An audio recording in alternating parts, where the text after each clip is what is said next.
Nagpuri gate police ठाण्याच्या हद्दीत 4 drum रॉकेल एका घरात असल्याची गुप्त सूचना पोलिसांना मिळाली। या सूचनेच्या आधारे पोलिसांनी धाड घातली, मात्र काहीही आढळलं नसल्याचं पोलिसांनी सांगितलंय। नागपुरी गेट पोलीस ठाण्याच्या हद्दीतील नुरानी चौकात राहणाऱ्या अब्दुल रशीद अब्दुल बशीरच्या घरात 3 ते 4 ड्रम रॉकेल भरलं असल्याची गुप्त सूचना नागपुरी गेट पोलिसांना मिळाली।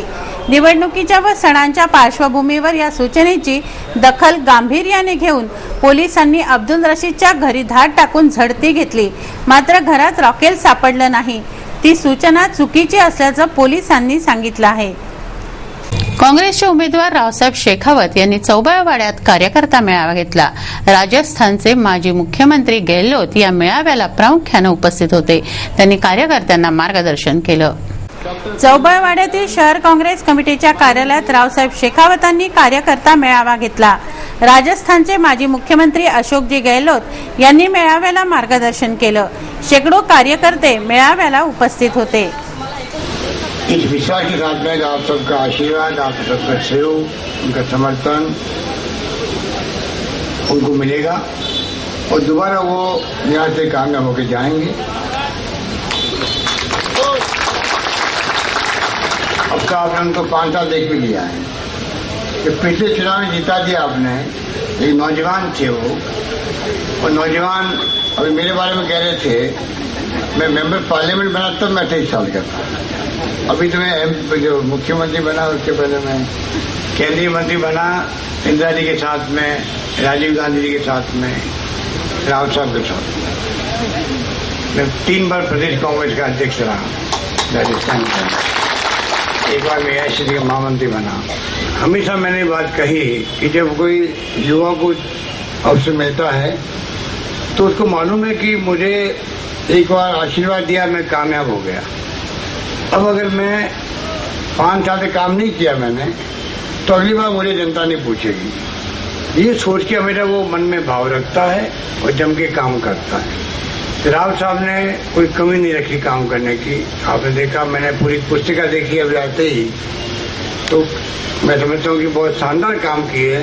अमरावती पूरा शहर का क्षेत्र है और जिस रूप में इन्होंने आधुनिक रेलवे स्टेशन बनवा दिया हो, पानी के काम किए हो, कोर्ट की बिल्डिंग बन रही हो, एक के बाद एक मैंने पुस्तिका में देखा कि पहली बार अमरावती का स्वरूप निखर के सामने आ रहा है। जैसा नाम वैसा काम पहली बार हो रहा है।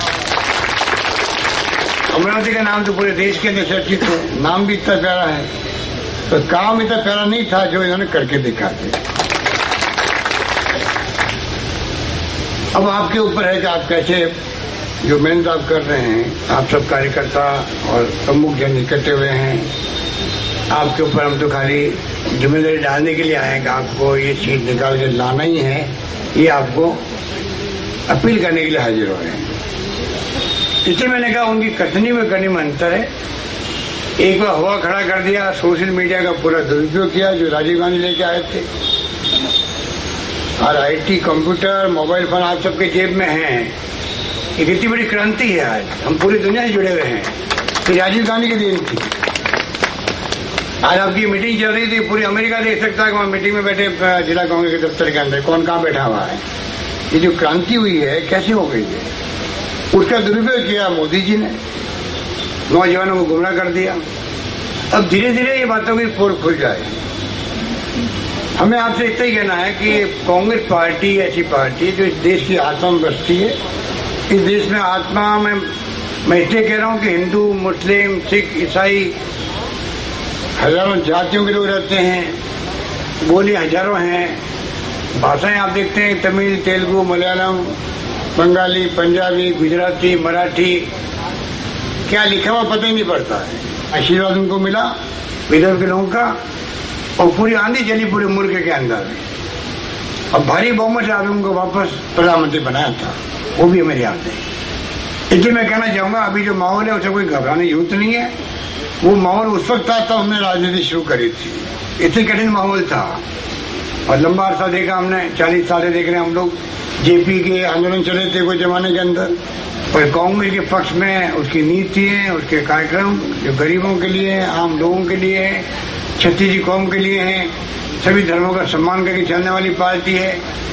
वडाळी येथील दिव्य सदनमध्ये माता मरियमचा उत्सव साजरा करण्यात आला। 9 दिवस प्रवचन झालं। बुधवारी या उत्सवाची सांगता झाली। वडाळी येथील दिव्य सदन येथे माता मरियमचा उत्सव साजरा करण्यात आला। 9 दिवस प्रवचन झाल्यानंतर बुधवारी उत्सवाची सांगता झाली।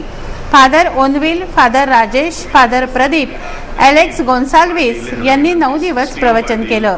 रुपेश डावरे, अनिल इंगळे, अजय गुलदेकर यांनी त्यांचे आभार मानले। Sister Josephine, sister Shashi, sister Josephina व रामकली यांचे देखील मी आपणा सर्वांच्या वतीने मनापासून आभार मानतो। टाळ्या वाजवत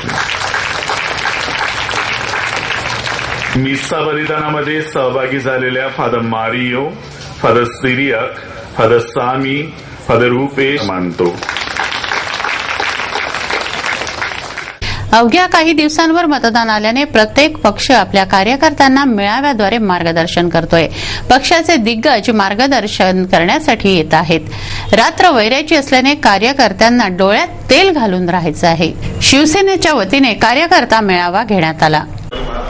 शिवसेनेच्या वतीने कार्यकर्ता मेळावा घेण्यात आला। विमलाबाई देशमुख सभागृहात झालेल्या या मेळाव्याला नितीन बाणुगोडे पाटील यांनी मार्गदर्शन केलं।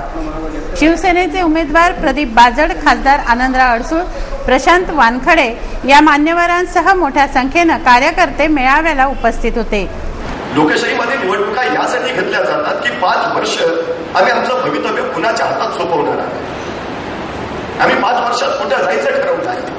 आम्हाला 5 वर्षामध्ये काय गाठायचं आहे आणि आमच्या पुढे जे प्रगतीचं विकासाचं ध्येय आहे ते आम्हाला कोण गाठून देऊ शकतो ही सगळ्यात महत्वाची गोष्ट आहे। एखादा शिक्षक खराब लागला तर एक पिढी बर्बाद होते, पण लोकप्रतिनिधी खराब लागला तर तो मतदारसंघ 15 वर्ष मागे जातो ही सगळ्यात मोठी वस्तुस्थिती आहे। कार्यकर्ता आंधळासून चालत नाही। आंधळा दुनियेत फिरू शकतो पण आंधळ्याच्या मागे दुनिया फिरू शकत नाही ही सगळ्यात मोठी वस्तुस्थिती आहे। त्यामुळे कार्यकर्ता जाणता हवा आपल्या पाठीमागे असणाऱ्या समाजाला कुठे घेऊन जायचं त्याला नेमकं भान हवं, जाण हवं। असा लोकप्रतिनिधी निवडणं या लोकशाहीतल्या निवडणुकीचं सगळ्यात महत्वाचं काम। त्यामुळे एखादी वाईट गोष्ट घडली, असं घडतंय तसं घडतंय, मी दोष कधी नेत्याला देत नाही, मी दोष कुठल्या पक्षाला देत नाही। याचं कारण असं आहे त्यांना निवडून देणारी जनता असते ही सगळ्यात मोठी वस्तुस्थिती आहे। त्यामुळे जनतेची जबाबदारी ही अत्यंत मोलाची आहे। या निवडणुकीमध्ये आपण ती जबाबदारी ओळखावी हे सगळ्यात महत्वाचं काम आहे। प्रदीपजी सारखा माणूस अमरावतीला उमेदवार लोकप्रतिनिधी म्हणून मिळाला तर निश्चितपणे विकासाचा एक प्रवाह इथे निर्माण होईल ही सगळ्यात महत्वाची गोष्ट आहे। त्यामुळे या विचाराच्या पाठीमागे उभा राहणं हे तुमचं माझं सगळ्यात महत्वाचं प्रगतीच्या दृष्टीनं कर्तव्य आहे। आपण अलीकडं या काही दिवसामध्ये टीव्हीवर चॅनेलवर रोज काही जाहिराती पाहतोय। एक जाहिरात सातत्यानं होती चालू, सर्वात पुढे महाराष्ट्र माझा। महाराष्ट्र कायम पुढेच आहे, तो महाराष्ट्र आहे, तो महान आहे, त्याच्यावर शंकाच नाही। पण या महाराष्ट्राला सर्वात पुढे न्यायचं काम आम्ही केलं, असं 15 वर्ष दाखवत हे केलं ते केलं ते केलं अशा सातत्याने जाहिराती चालू आहे। कशात आहे महाराष्ट्र पुढं? शेतकऱ्यांच्या आत्महत्यांमध्ये कशात आहे महाराष्ट्र पुढं?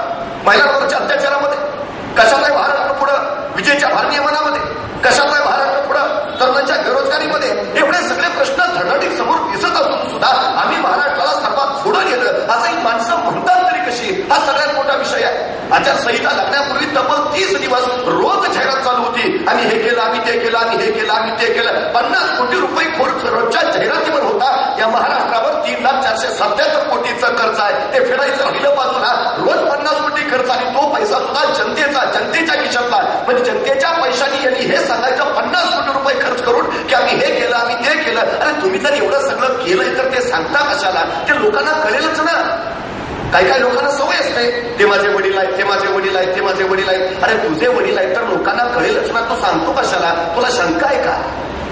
ज्याला शंका असते ते सांगतो, याला शंका आहे 15 वर्षांनी काही केलं काय, हा सगळ्यात मोठा यांच्या पुढचा प्रश्न आहे। ही सगळी गोष्ट त्याच्यासाठी आहे, हा सगळा विषय त्याच्यासाठी होतोय। एका महिन्यामध्ये अडसूळ साहेब या महाराष्ट्र सरकारनं एका महिन्यामध्ये 1071 निर्णय घेतले। एका महिन्यात जर एका महिन्यात तुम्ही एवढे निर्णय घेता तर गेली 4.5 वर्ष तुम्ही काय करत होता? आणि हे सगळे निर्णय एकाच महिन्यात का 1071? कारण निवडणुका डोळ्यासमोर आहे, पुन्हा सत्ता हवी आहे, पुन्हा खुर्ची हवी आहे, त्यामुळे आता निर्णय घ्यावे लागतील ही परिस्थिती निर्माण झाली। मग सगळे निर्णय व्हायला लागले। म्हणजे पदाची लालसा, सत्तेची हवी याच्यापोटी आहे ना, लोकांचं काही निर्णय घेणं पडलेलं नाही। आज शिवाजी महाराजांच्या विचारानं चाललेला महाराष्ट्र आणि मग शासनाचं हे प्रसिद्ध होणारं मासिक लोकराज्य म्हणून नाही, इथून पुढे शिवराज्य म्हणून छापलं जाईल असं त्यांनी सांगितलं. शिवराज्य करून टाकलं. 5 वर्ष ते मासिक शिवराज्य या नावानंच महाराष्ट्रावर पोचत राहिलं. परत या काँग्रेसवाल्यांची सत्ता आली, यांना शिवाजी महाराजांची एलर्जी, त्यांनी शिवाजी महाराजांचं नाव काढलं आणि पुन्हा त्या मासिकाचं नाव लोकराज्य करून टाकलं. मग हे लोकराज्य आहे ना, मग तुम्ही लोकांसाठी काय केलं, किती करता? ते जर करायचं असतं 4.5 वर्ष तुम्ही निर्णय घेतले असते, एका महिन्यात नाही फक्त. भारतीय राष्ट्रीय काँग्रेसचे उमेदवार रावसाहेब शेखावत यांनी बुधवारी सायंकाळी पदयात्रा काढली. मसानगंजमधून पदयात्रेला प्रारंभ झाला. यावेळी मंजिरी शेखावतही त्यांच्या समवेत होत्या. या पदयात्रेला उत्स्फूर्त प्रतिसाद मिळाला. शेकडो कार्यकर्ते पदयात्रेत सहभागी झाले. नगरसेवक विलास इंगोले, सुगंचन गुप्ता, जितू ठाकूर यांच्यासह काँग्रेसचे पदाधिकारी ही पदयात्रेत होते.